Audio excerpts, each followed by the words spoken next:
Ooh, someone on a bike there. Yeah. Yeah, So I'm actually out going back to my room. I'm sorry Right. about that. No worries. I think that's the beauty of these sessions from different places. People usually connect from their homes, but we also have people connecting from buses and while they're traveling. So it's always exciting. I think last time Beata was out. Beata is Beata was out, yeah. this interesting teacher here. I hope she does join us today. She always has a lot to offer. Right, so the first 15 minutes of the session is essentially for us to wait for everyone to get on board and for everyone to join us. We'll also be introducing Education Superheroes to the new members on this platform, and we'll also be giving a brief introduction to ourselves. That's me, Sham, and Ira from Singapore. After that, we will first be looking at the traditional flipped classroom, and we'd be looking forward to hearing from you about your experiences with flipping the English classroom, or if you're not an English teacher, any other classroom. After that, we're going to get a little bit of activity going on. We're going to break out into different rooms, and we're going to look at some flipped content, and we're going to analyze whether it is useful for a teenage English classroom and how it could be improved. Towards the end, we'll mostly be talking about reimagining the traditional. Okay, that's actually good that it's happening at this stage. So it would be best if you were to mute.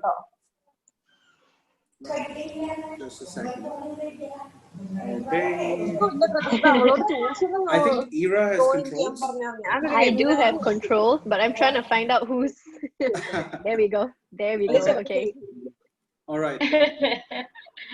And that's interesting. You can also get to hear a lot of different languages while you're on this platform. So when you're not speaking, it would be best to turn off your audio. But since this is an interactive webinar, we would expect most of you to have your audio on. And if you feel that the discussions are getting really intense and you're not getting an opportunity to pitch in, please feel free to raise your hand, and one of the team members will address you and give you an opportunity to contribute. Right, so that's our plan for today. Over to you, Ira. I've been talking for quite some time. Oh, go ahead, go ahead. Yeah, I'm just looking through all the faces, and I think some of them have their videos on, and some of them, yeah, I think most of them have their videos off. So hi guys, I'm Ira. I'm in Singapore right now. I am actually about a year and a half old in SCORE campus. I've been working with Gabriel and Dave. They will be joining us in a bit. I've got to know Sham, about a month ago, I think, Sham? Yeah. Yes. And I have thoroughly enjoyed working with him. Ashta as well. Ashta is our firecracker. Ashta, she should have been the one talking to most of you. If not, Ashta, you can say hi. Yeah. Hi, everybody. Myself, Ashta. Ashta is in India right now. So our team consists of mainly Singapore and India. But of course, we want to grow. We have our Education Superheroes team. We have Karen, Tanbir, and Rama. Rama is here as well.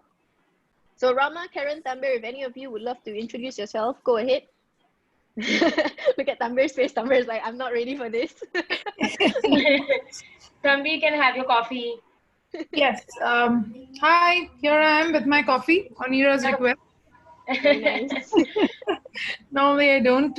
So love being part of Education Superheroes, and you know, kind of, I'm probably the only non-educator out here. Although I have a background in education, I'm a management professional. Been working with education for around 7-8 years now. So I think the odd one out, but I love being part of the advocacy which SCORE Campus has been doing, and we hope to do wonderful work in the future. Thank you very much. Thank you. Karen, I know you've unmuted yourself. Yeah, I did. That's pretty my turn. Hi, everyone. I'm Karen. I'm part of this group too. Very lucky to be a part of it. I'm Canadian, but based in Vienna at the moment. So yeah, I'm looking forward to this presentation, and we'll be working on one for next week too. So that's exciting as well. So nice to meet everyone. I'll mute myself again. Tanbir, go. Hi everyone. Hi Ara, hi Sham, hi Karen. I'm Tanbir from Kuala Lumpur, Malaysia. I've been teaching for 17 years. I'm an English language teacher. I train teachers as well. And it's great to be part of Education Superheroes. For those of you joining for the first time, welcome. And let's have fun today. I think Gabriel just popped in, so. Let's give him the Over to you, Gabriel. So welcome.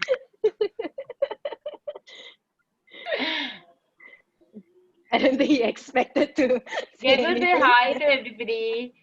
Did he leave? That's the man. No, he's there, he's there. Okay. He's observing.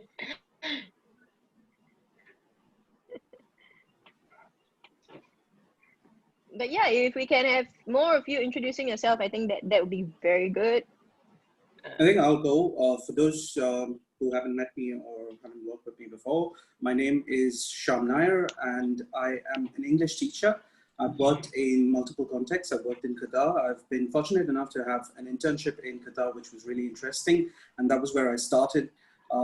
After that, I did my master's in education in Exeter, and then started working with the started working with the Indian Institute of Journalism and New Media in Bangalore.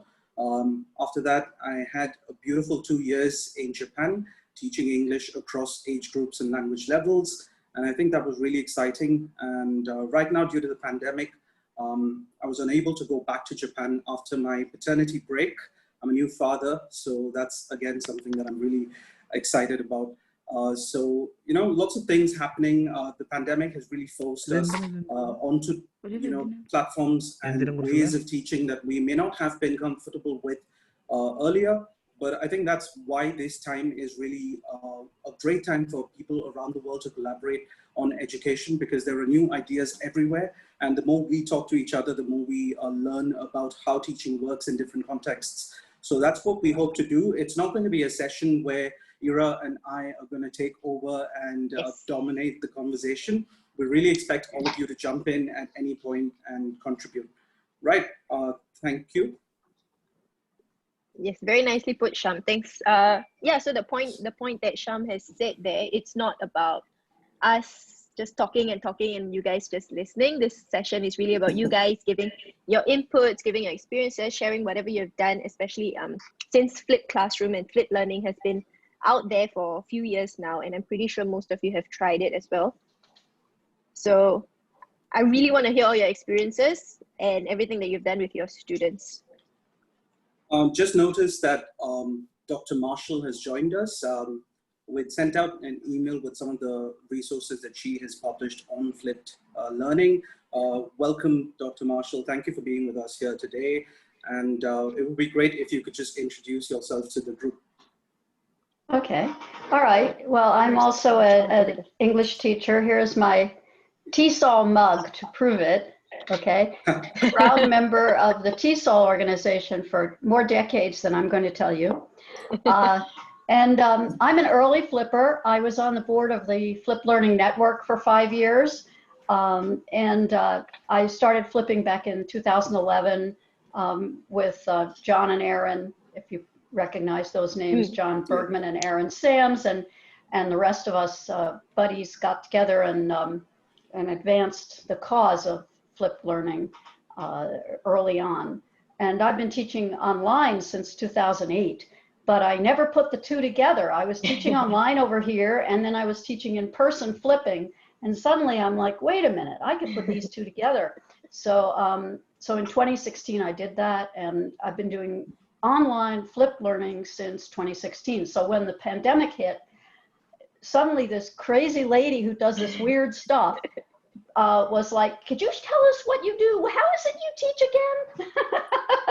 So anybody who does anything with online flipped, I'm there. So I'm glad to be here with all of you, and I'm going to take notes. I'm not going to hold forth and present. I'm here to learn from you out in the field and how's it going with all of you? That's what I'm interested in. But I'll answer any questions anybody has also. Thank you very much. I think for those who read the materials that were circulated yesterday, she's done some really great work on asynchronous and synchronous flipped learning. We will be discussing some of the ideas that she's shared on her publication during the session, and we'll also be trying to question some of those ideas and get our heads together and try and come out with solutions or a reimagined model for flipped learning. Right, it's 8:45 in Singapore. 8:45. And Yes. I think we're going to start bang on time. So thank you for your patience and thank you for bearing with us. Let's begin. So the first question would be, what would you be doing now if you weren't attending this webinar? Feel free to pop an answer into the chat box. What would you be doing now if you weren't attending this webinar?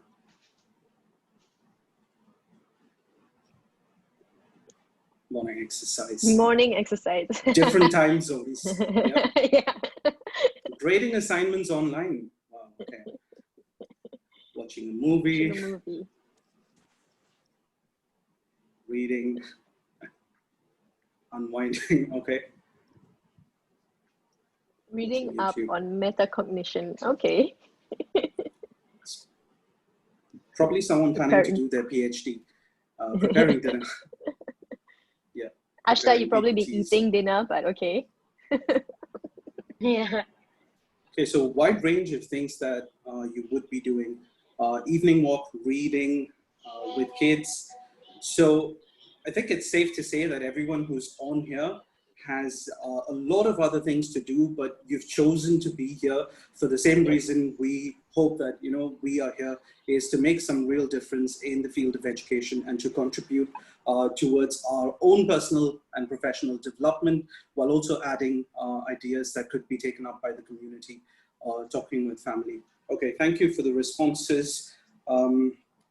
If there are people still typing, feel free to keep posting and we will get to those. Right. So I think we've already talked about Ira and me. We're going to be leading the session today, and by leading, we really mean moderating the session. Okay. So let's get right into it. Flipped classrooms. What is it? Why do we do it? How do we do it? And who does it? So anyone, feel free to just unmute and start with the what of flipped classroom. What is a flipped classroom?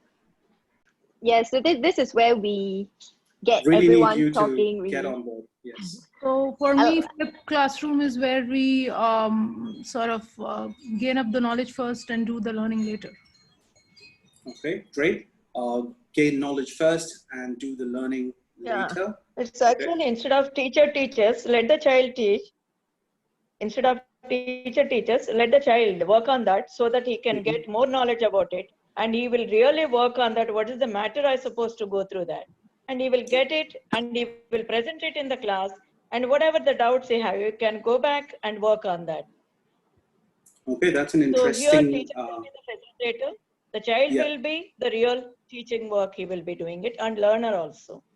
It may be really work beautifully. I think so. According to me, that. Yes. This is. I think. Okay. Yeah. Yeah. Just today itself, you know, I have an interesting experience today to share. That we decided to flip our classroom for our fifth graders. I had academics at a school here in India. And you know what, so we have been working with a lot of pedagogy with our instructors, with our teachers. So we do ask a big question at the very beginning of whatever we, you know, teach.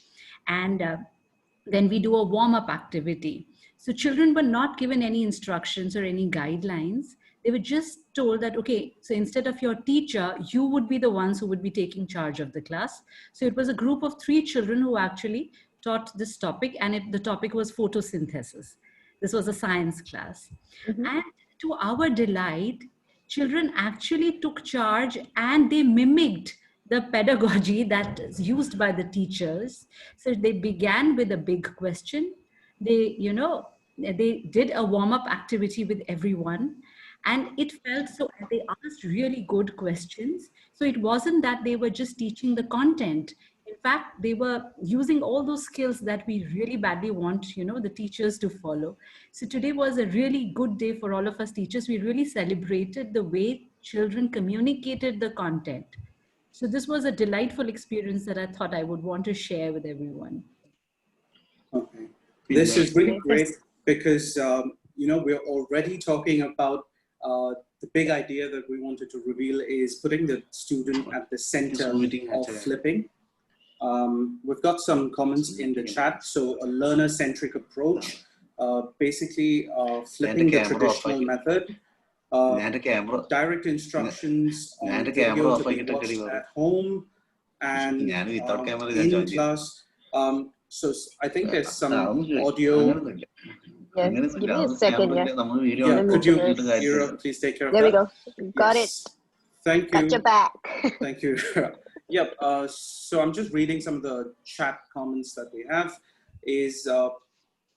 I think essentially the gist of this is the input is done at home, and then in the classroom you have more time, you free up time to work on collaborative activities and reinforce the learning that has happened at home. Right. I think, hold on, is that yours? It's not mine. I think Gabe has had his hand up for a while. Okay, Gabe, over to you.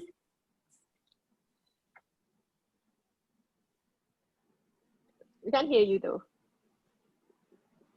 Gabe, we can't hear you. Hello. Nothing.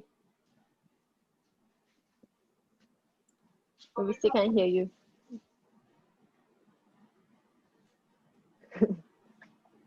Okay. So let's jump to the last question. Who flips the classroom? What do you think? You could just type it in the chat box. Who is responsible for flipping the classroom? Students. Students, okay. Teachers and students, great, teachers and students.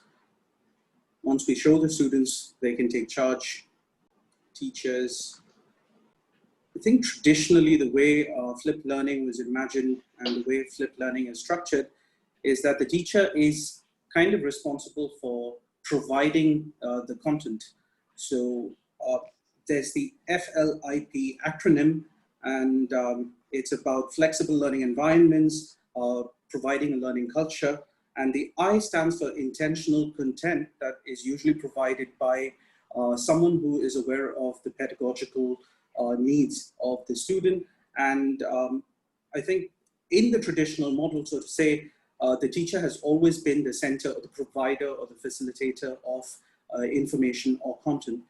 But as you can see here, in many of these unique contexts of the teachers who are working with their students, it's not always the teacher who flips the classroom. It's a collaborative effort between the teachers and the students. So to put my question a little differently, who provides content?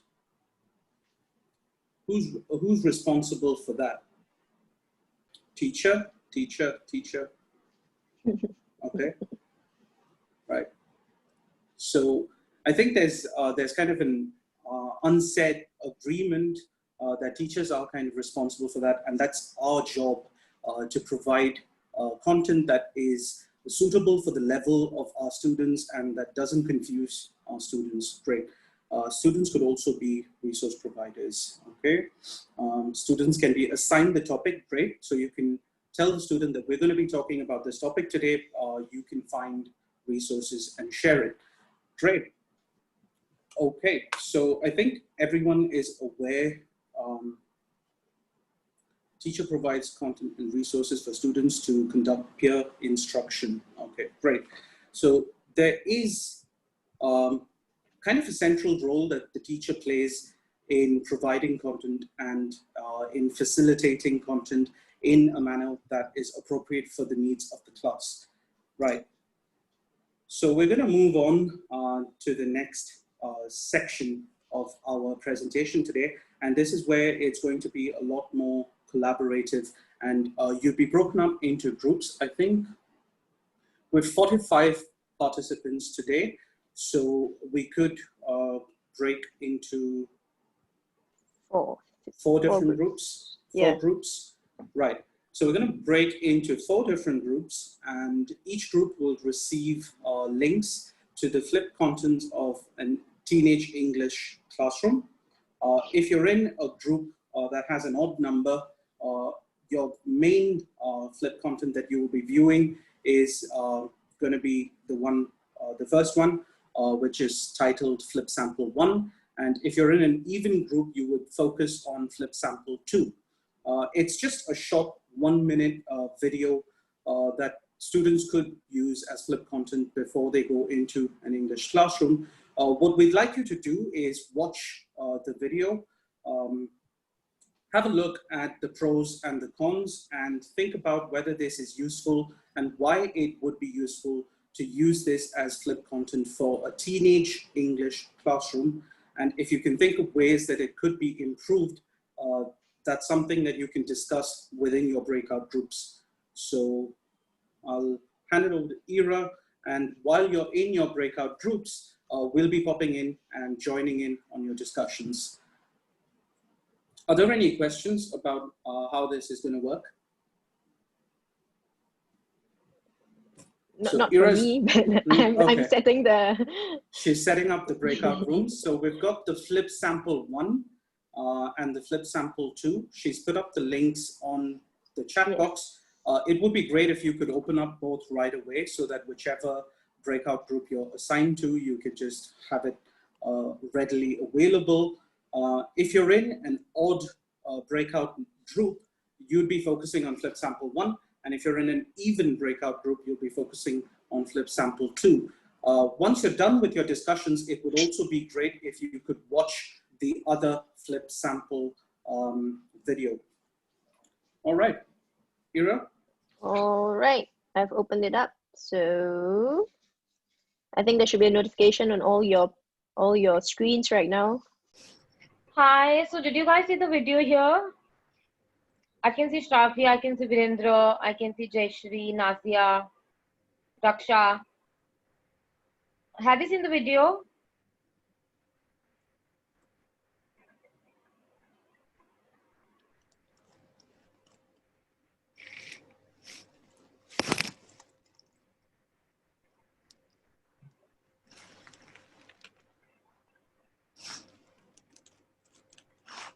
Please put it in the chat box. If you have gone through the video we've sent you. Did you guys go through it?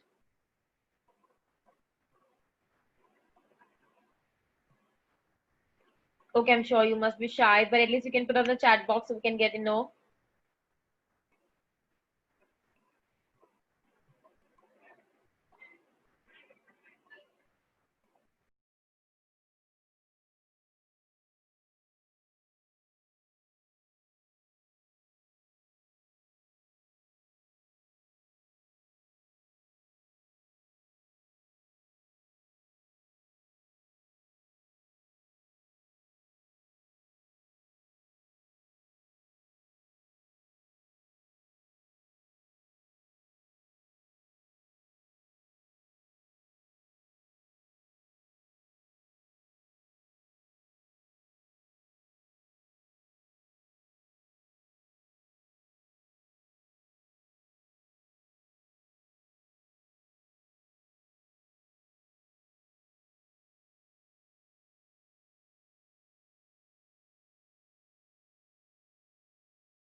So just hang on for a little bit for everyone to join in.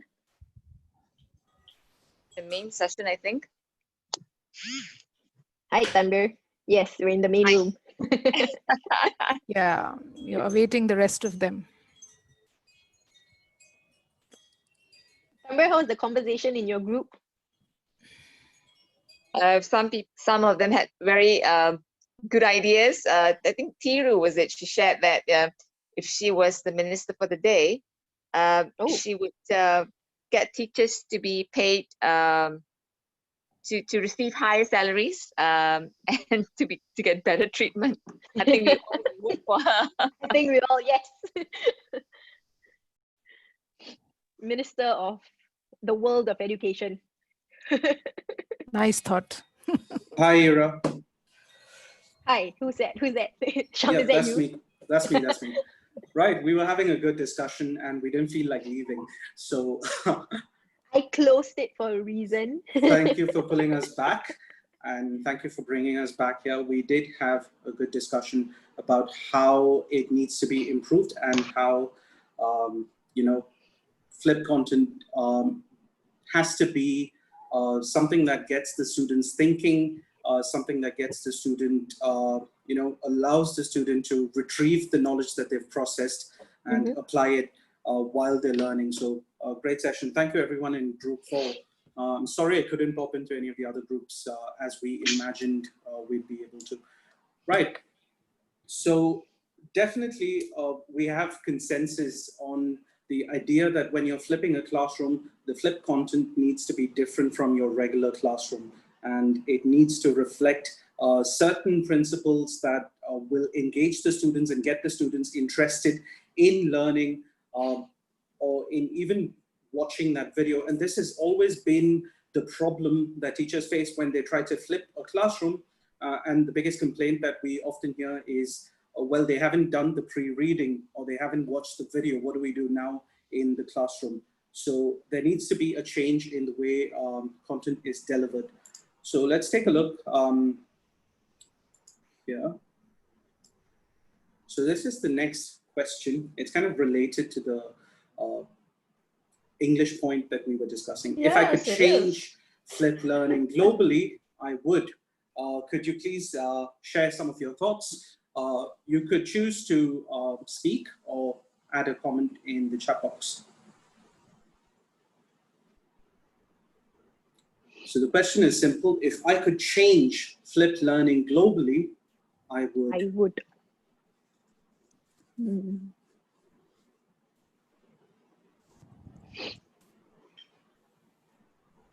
If I may, Shyam and Ira, I would Yes. like yes, to, no, I'm not here to give my suggestions.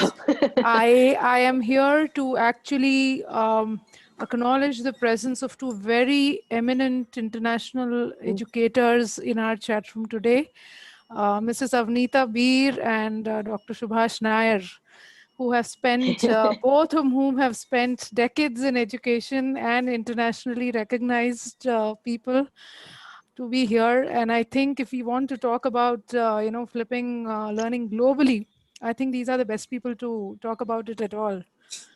Mrs. B, we're really proud to have you here. Can we have your views, please? Thank you.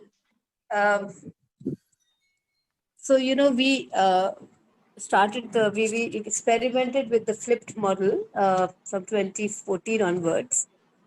We actually started with using the Khan Academy content and the dashboard, and that's where I got introduced to the concept of flipped classroom. And then after I did a course with John Bergman and Aaron at Chicago, we came back and implemented it in our classrooms. Some of the challenges that we faced were very unexpected. The first challenge came from the students who were so conditioned to being taught in a certain traditional manner that they didn't want a change, especially the older kids. It was easier with younger kids. They were more malleable and they responded better to video content. The older kids were reluctant. The second challenge came from the teachers who historically were used to giving direct instructions in class, and so now once the direct instruction in the form of videos went to the children at home, they didn't know what to do in class. So teacher training and teacher orienting teachers to have higher order discussions and one-to-one differentiated classrooms was a big challenge.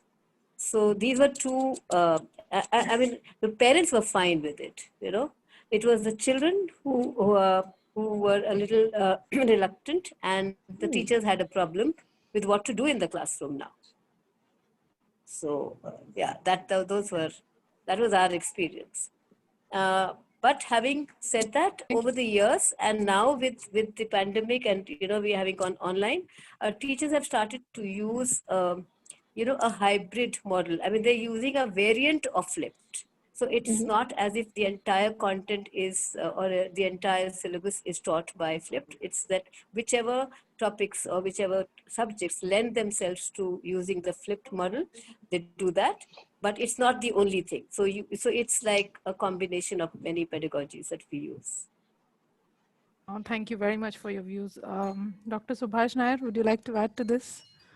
We'd like to hear you as well, yes. Yeah, thank you. Ours is a small school in Doha, Qatar. Our teachers have been experimenting with flipped lessons for quite some time now. So what they have done is they have created a small portal where teachers made very short courses, the flipped lesson content. They have organized content and posted it as very short courses containing certain files for offline reading or some kind of assessment tools, quiz for children to take based on their reading. So the reading is not just superficial. So they have to understand what they are reading, and they have to take a test, online quiz. So I don't know if I have the privilege to share, I'll be able to show you. Okay, can you see this? Yes. Yeah, okay. This is the portal, sislearn.com. So this is created entirely by teachers. They can also, what I have suggested to them is they can make students create short courses. So then they'll be more interested in learning since it's their own creativity. So these lessons can be accessed by students. Just a preview of it, small lessons based on their curriculum. And there are some documents, learning material, then video presentations and quiz. So they can follow any pattern. So this is what they have done as an experiment. And I find it extremely useful. The process, the flipped learning process has become more meaningful, more interesting for children. So there are so many things possible. Another experiment which they have done is, instead of giving mere content, teachers have given very short phrases or very short sketches, these animations or very short video without any content, and asked students to reflect upon that. So different dimensions, different perspectives were discussed by them. This collaboration was actually flipped process. And based on their discussion, they have developed certain understanding. And then in the classroom, they further discussed it. So that made the learning much more interesting and engaging. Thank you very much. Definitely a great thought. Definitely a great thought. I guess I let others to speak now. Thank you. Sure, thank you. Yeah. I think I agree with the idea that when you're flipping the classroom, you give learners greater authority and greater ownership on the content that they observe, they study. And that's something that we were really thinking about. Let's just look at the chat box and see what people have to say. Okay, so young people are used to accessing their own content when they want to learn something new. They are better at researching on the internet compared to their teachers. They are digital natives, all things that we agree with, and they promote creativity and collaboration amongst the learners. Excellent. So I think the question kind of was, what would you do to change flipped learning? And yes, synchronous online flipped learning approach. I think we had shared this with all participants, Dr. Marshall. I think the shift that we're really trying to achieve when we're talking about flipped learning is a shift from the teacher to the student, not just in the classroom and during those collaborative activities on synchronous platforms or in real classrooms, but also a shift from a teacher focus while creating content to giving students more ownership in creating, distributing, and analyzing content. So what they do asynchronously outside the classroom can actually be part of their higher level thinking skills, research skills. And like some people have mentioned here on the chat box, they might be better than teachers at doing this. So we watched two videos. The first sample was something interesting with a Friends episode outlining the language element. And the second video, for those who watched it, was a teacher who had taken a lot of effort and time to create that content, but essentially all he's done is changed a regular classroom into an online version.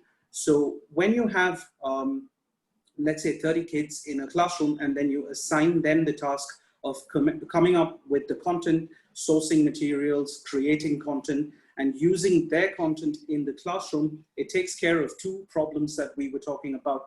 One, there's no longer the question of whether kids have actually read or viewed the content before they come into the classroom. They're the ones creating it. And there's a lot more ownership, and because they are creating it, it's also more self-directed, more autonomous. Any thoughts on that? This is Dr. Himani. Shyam, may I go on? Sure. Yeah, that's a wonderful concept. In fact, we did try it while assigning holiday homework to our children this time. And a part of their assignment was to design quizzes and the questionnaires that could be later utilized by the teachers for the topics yet to be taught. So that served two purposes, like you said. It was pre-reading, pre-watch. They had read the content. And, as I said, that children have been constantly surprising us with the quality of stuff that they come up with. Yes. One thing is that I do realize that, children are better at researching on internet, especially children grades 6 onwards. You would really, be surprised at the kind of questions that they come up. Beautiful open-ended questions that they come up with for which we are doing teacher trainings. So as, leading academics at a school, when I looked at the quality of the assignments and the assessments that children had created for themselves, it was heartwarming. In fact, the ideas we were moving into project-based learning, and we wanted them to be owned by students. So I asked students for the ideas of what kind of projects would you like to do. So we gave them a lot of agency, a lot of authority to. And if it is connected with curriculum, great. If it is not, you anyways would be solving a problem. So they came up with such contemporary topics. They came up with vocal for local, which is something that's quite, being widely discussed in India. Locust attack in India. So such contemporary topics that are playing on their televisions. And when we created projects out of them, they were connected to geography. They were connected to social studies. They were connected to English. They connected, and with certain guidelines and teacher training, I think the ownership, if left to senior students, I'm talking about students mainly, classes 6, 7 onwards. I think there is a lot of potential in children themselves. So I think student agency is one thing that we should look to strengthen. And Yes. flip classrooms, and not only content. I told you right at the beginning of the session, children keenly observe how their teachers teach. Yes. If you have empowered pedagogy at your school, children would mimic that also. So Yes. strengthening their communication skills, their, the way they communicate and collaborate with each other. So yeah, student agency is one thing that I would really advocate for in flipped classrooms. Yes. Completely agree with that. If you can take a look at this slide, we're really talking about autonomy, agency, taking ownership of their learning, being more motivated about their learning because they have a lot of choice and agency when they are planning, and they also get to decide what they do in the classroom. So it's no longer based on a textbook. I think textbooks, I think it's high time that they become springboards to bigger discussions. So if we were to look at the FLIP acronym, flexible environment, learner-centric or learning-centered, learning culture, the I is something we would want to redefine as involved students. Involved students, not just in the classroom, not just while they're engaged in active collaboration in synchronous classrooms or on the ground classrooms, but also at the beginning stage of flipping, where they're able to have more involvement as to what they're going to deal with in the classroom. And finally, if we were to redefine P, which is professional educator. So something that I think teachers always want to be completely involved in that process, because we feel that we have the best in mind for our students, and we want to guide them to the best resources. But like we say, it's one person's idea of the best might be flip sample number 2. Another person's idea of the best might be flip sample number 1. So why are we restricting ourselves or limiting ourselves to one person's definition of the best when you can open it up to the entire classroom and have 30, 31 students in some contexts doing the research, sourcing material, distributing material, creating content on their own, and opening up learning experiences even before they enter the classroom, even before the flipped aspect really begins. So that's something that we were really thinking about. Let's see, there are some comments in the chat box. Flexible, learner-centric, involved students, professional educators. Okay, so professional educators, I think I would really say prepared learners, because they're the ones handling content before they come to the classroom. So they're obviously going to be prepared for the flipped component, but it's not as simple as it seems. We did have an activity planned, I think, which we kind of forgot because of all the interesting discussions we were having. We were going to get all the teachers present here to find and post one link for the same topic that we were viewing before, the second conditional. Do you think if we give you about 3 minutes, would you be able to find an interesting resource that could be used to flip an English classroom for teenagers on the topic second conditional? We still want to see what people come up with. So I think we could take 3 minutes exactly to try and find an interesting resource. You could just pop it up in the chat box, and then we will look at a couple of them to see what our teachers can come up with. And I'm aware that not all teachers are English teachers, but that's the fun of it. So your students might also be in the same boat that you are, and they might not be experts on the topic, but they will definitely be able to find something. So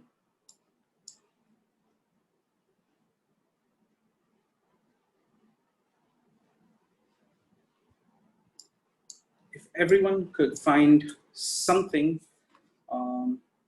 sorry, I think I pressed something I wasn't supposed to. Okay, I'm just going to share my screen and share some of the things that our teachers have been sending over. This one is particularly funny. It's got Einstein and the Simpsons character on it. It's a good mix, I feel. So if I won the lottery, my life would be very different. If I was still alive, the world would be very different. And then there's a little task, create a sentence in the second conditional. So that's a fun little meme. So I think it's also important to mix it up for the students. Whenever we talk about flipped learning, it's always video content. And sometimes it would be good to have something like this. Let's take a look at some other.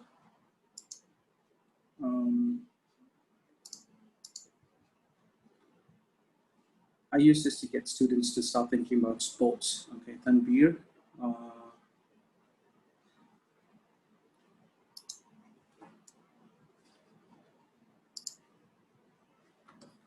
Going to share with sound, so we could just take a quick look at what Tanbir had to share. Okay. A good example.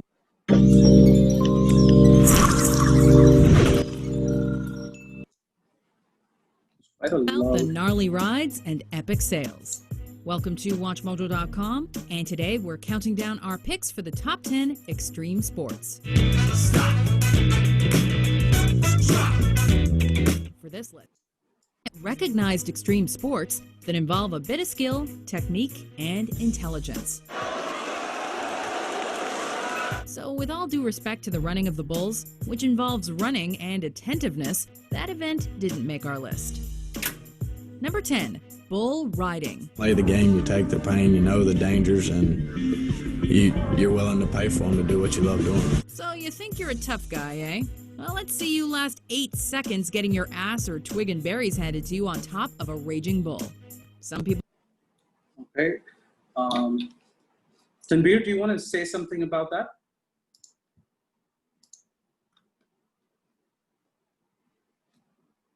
Hello.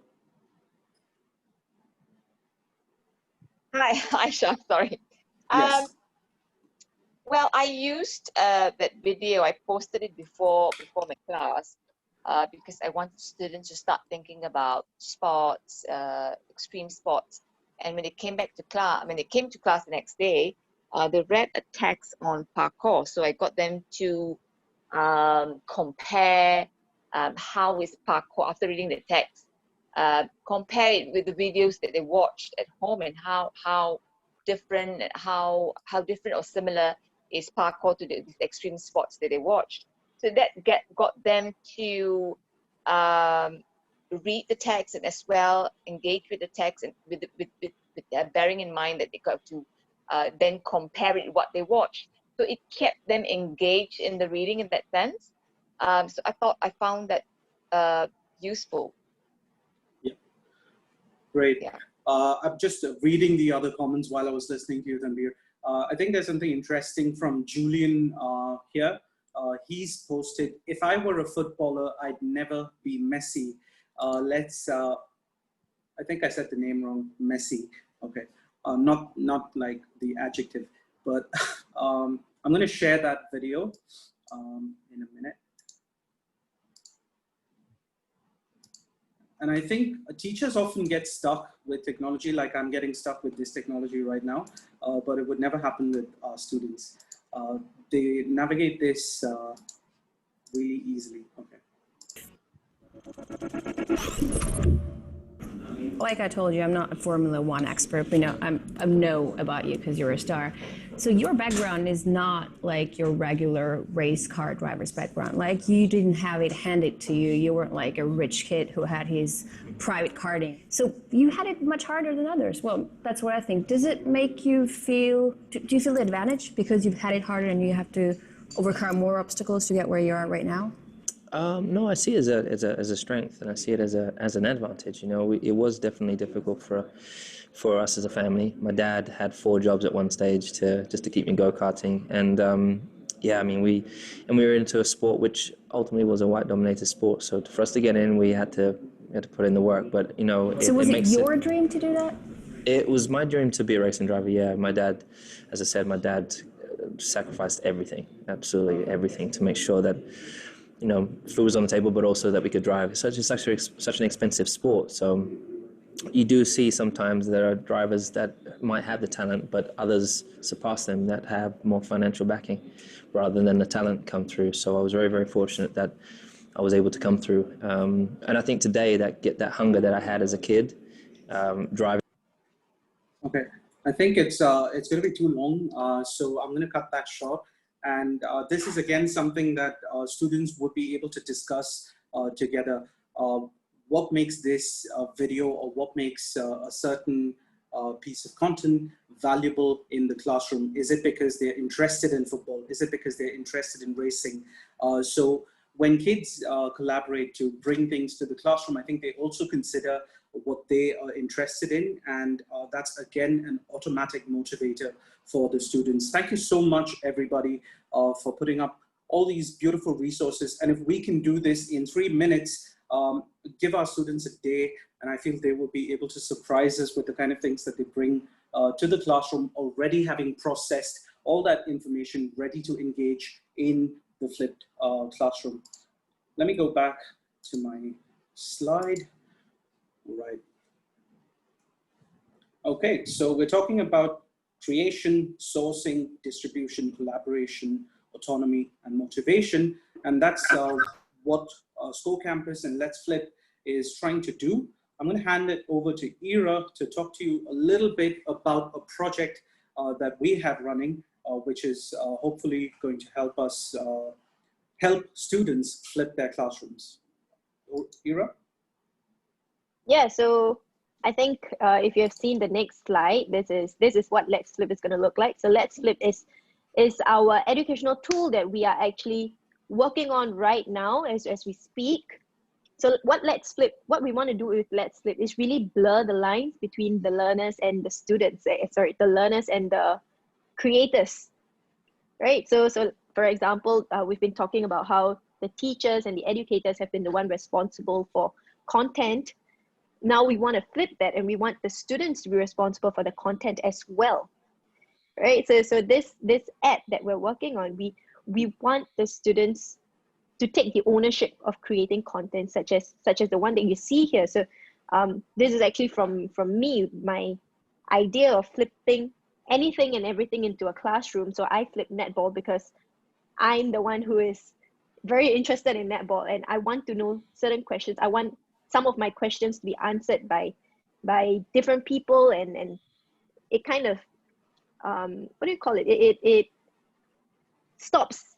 Sorry, it stops me from just asking my coach a question, or it stops me from asking my teacher the question. I'm opening it up to the world to answer. So once it's on Let's Flip, I would want people from I don't know, the national team of Australia or New Zealand or even England to answer my question, because I wanted to ask them, how does a person or how does a player pass, make a beautiful pass if netball is a passing game. So I want to know how a beautiful pass can be made despite all the other players in front of me, or me being short, So my question to them will be put up on Let's Flip. So what we wanna tell students is that this is your chance. This is your chance to actually ask the questions rather than the questions coming from the teachers. So it really flips the way the learners are learning right now.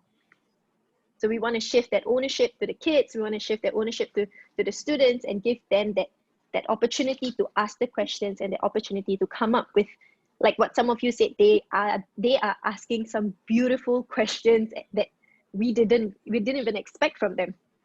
So that's what we want to do with Let's Flip, and that's what we want to do with all the educators out there. And with Let's Flip coming out, what we are really hoping for is some of you educators who might be interested to actually step forward and say, you know what, I want to try Let's Flip with my kids, and it's really not stuck in the classroom, right? We want to flip anything and everything into a classroom.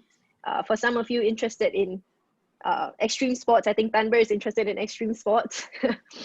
We want to flip that, and we want to flip everything else. We want kids to be able to flip a lot of things, and it's really just bringing them out of their classrooms. So yeah, that's what we are trying to do with Let's Flip, and that's what we are trying to do. We want to flip, instead of just the traditional idea of flipping a classroom. We want to flip everything into a classroom right now. I think another thing that Let's Flip hopes to do, and we're working towards it, is to become a platform where students can collaborate on creating content for their regular or synchronous classrooms. So a platform where they can collaborate, a platform where they can build content and then open it up to the rest of the world, really, and have other students from different countries collaborating on content. It's designed like a social media app. I think the look and feel of it is kind of like a social media app. It gets students excited to ask questions. It gives them a platform to do so, and it also empowers them to easily create and share content with each other and then bring it back to the classroom. That's something that we're working on, and we'd like to hear your thoughts on this too. I think we're getting some questions on the chat box, and I think it started with Ms. Rajni Menon, who was asking a question about slow learners. Won't this create a disparity among the different types of learners? What do you think?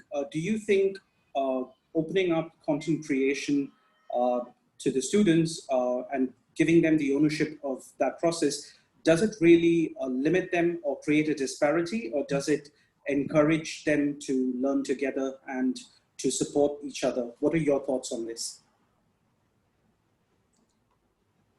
It's an open question. Anyone can.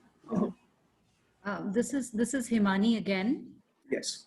I have, because we recently did this kind of thing. So we asked children to find a YouTube video about how pollination happens.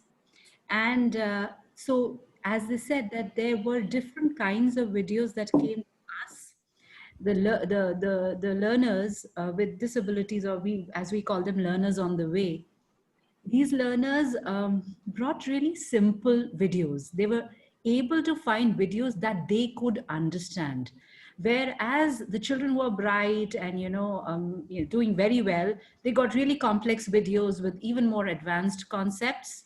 So I think when you give them ownership and when they have a buy-in in the process, they would get the content that works for them. Yeah. It also creates, so I asked the teachers to create a repository of the material that was brought in by the children who were usually struggling in the class, because they got simple flowcharts. They got extremely simple flowcharts. They got extremely simple videos. And those were the videos that we are putting together in our school as a repository for the strugglers that would come eventually, in the later years as well. So I think, it giving more agency would in no case it could harm anything. It would only empower children, all kinds of children. And I think with everyone involved in the process, it would also automatically address the multiple intelligences in the classroom, because someone who's interested in active physical kind of learning would find something related to theater or related to a sport. Like Ira's a really sporty person, so she would find content related to that domain. So it really mixes things up, and it gives a wider perspective than what a teacher would be able to provide. I think, but yes, that is, so whenever we talk about these ideas, it's not simple. It's not going to be easy, and it's going to take a lot of work. So whenever we try to distance the teacher from the center and put the student in the center, it's not making it easier for us. It's actually making it more difficult for us, because we're moving from being a facilitator to supporting a curation process. So that's going to take a lot more time. It's going to take a lot more effort, and it's going to take a lot more, as Dr. Marshall has said in her paper, teaching presence, not just in the classroom, but also during the asynchronous collaboration and discussions. Right, let's look at the other questions. Yes. Can I say something? Sure. I was a teacher at SIS. So what I've learned from Mr. Subhash is, like, there's no slow learner. Every child can learn, and that's what I learned, something very important in life, because when I've never done online teaching before. So I teach first grade and second grade. So there's this kid who has difficulty in hearing. So for her, I have to turn on my video throughout. So she lip reads, and there was a topic, there was a concept on retelling of a story. And I was surprised that after the class, maybe half hour or 1 hour later, she recorded herself retelling the story and she posted it on the group. Nice.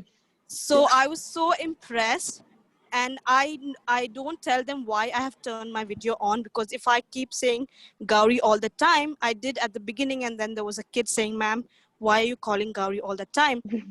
I was not doing it on purpose, but just to make sure that, you know, kids love when we say their names on and on. Yeah. And so do we, right? So we Yeah. acknowledge. So there's this, and she loved it when every time I called out her name. But then I realized maybe she might not be conscious like I'm calling her name out, but the other kids are worried that I'm not calling their names out. So yeah, so I take an English class and I take an extended reading program because I teach at an IB school and all the activities are hands-on. With Mr. Subhash being my leader and my inspiration, I've carried that on and I do the same in the school. So Very nice. Thank you, sir. Right. All the thank best, you. Bina. Thank you very much, Bina, for sharing. We are running out of time, so I'm just going to pop into the last slide that we have for you. It's just if there are any other questions, any other pressing concerns that we'd like to discuss, feel free to unmute yourself and ask away, and we will try to find someone in the community to answer you. I'm not going to answer. I think one question that I have is a question or a suggestion or a comment, whatever you might consider it to be, would be that, as you said, Shyam, that, it's never easy to give the agency to the students, especially initially when we are setting this up, when we are, it's helpful always to have certain guidelines and certain processes to be put in place, certain rubrics to exist. Yes. So I think those are going to really help all of us to get a concrete direction as to what exactly to do. So there are structures that have to be built. Certain documentation would have to happen in case we want to really structure this as something concrete that it would be easier for everyone to follow, even when they don't have an experience in this kind of thing. Okay. I think that's an excellent idea, and that's a call for action for all of us. It's an interesting idea that we can collaborate on. So if there's anyone interested in doing an academic paper or writing up something post this session, feel free to get in touch with us, and we can actually sit down and chart out the rubrics to do this. We can sit down and kind of create a model that will help teachers reimagine learner roles in flipped learning and move slightly away from the traditional model. Sorry. Okay. I think, Ira, could you share the screen? My laptop just ran out of battery.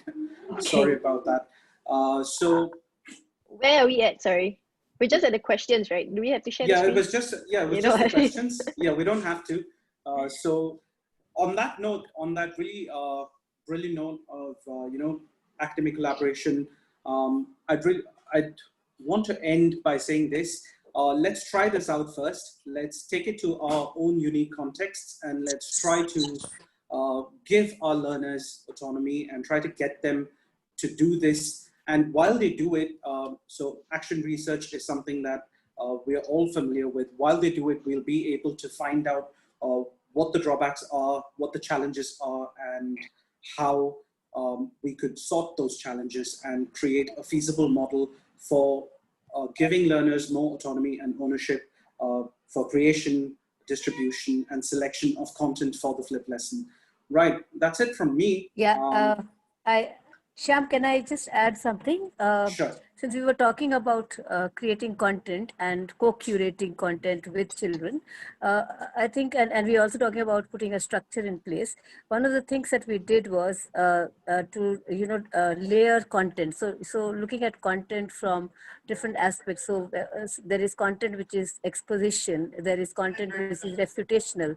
There's content which leads itself to discussion. So if one could create that kind of layers of content, it's easier for teachers then to use different types of content for different concepts, you know, and better clarity. So that was one of the learnings that we had, that content, just lifting content from any place, whether a textbook or a video, you know, does not excite children. So we need to, it has to be content which goes with the pedagogy that the teacher wants to use. So, you know, I think since we're paying so much attention to content, because the other thing is that I understand we also wanted to, you know, have transfer the ownership of learning to our children. But like I said, with the older children, how do you do that, you know, is a big challenge. So it sounds really fancy and nice, and it's a very great objective which we all want to achieve, giving agency to kids. But when it comes to learning, they want to take agency for many other things. But when it comes to learning, they still want to be passive learners, you know, sit in class and the teacher will teach and, you know, I will learn. So that's been the challenge on the ground. Yeah, I think just, I know we have a lot to say, but just to close this, I think the beauty of flipped learning and all the pedagogies that we want to talk about is the idea that the teachers can now, instead of just deliver content, I think we can play a slightly different role in kind of engaging them, you know, in getting them excited about learning. I know that's a bigger challenge because content is everywhere anyway. So I think the bigger challenge for us that we want to really talk about is how do we use these pedagogies to help us really engage them and really get them excited and push them from passive to really active learners, such that they are the ones, you know, taking ownership of it, right? So that is the challenge that we want to talk about. So thank you very much for that. For everyone else who has a lot of other things to say, let's take this out of this webinar. Let's take it into maybe LinkedIn, or some of you are on email. So we are all on LinkedIn. So get connected and with us. we'll also be sending out a feedback form. So if you have any questions, we would love to love for you to put it up on the feedback form, and then we'll get back to you. And we're always looking to collaborate with beautiful teachers around the world. So thank you all for your time and your participation.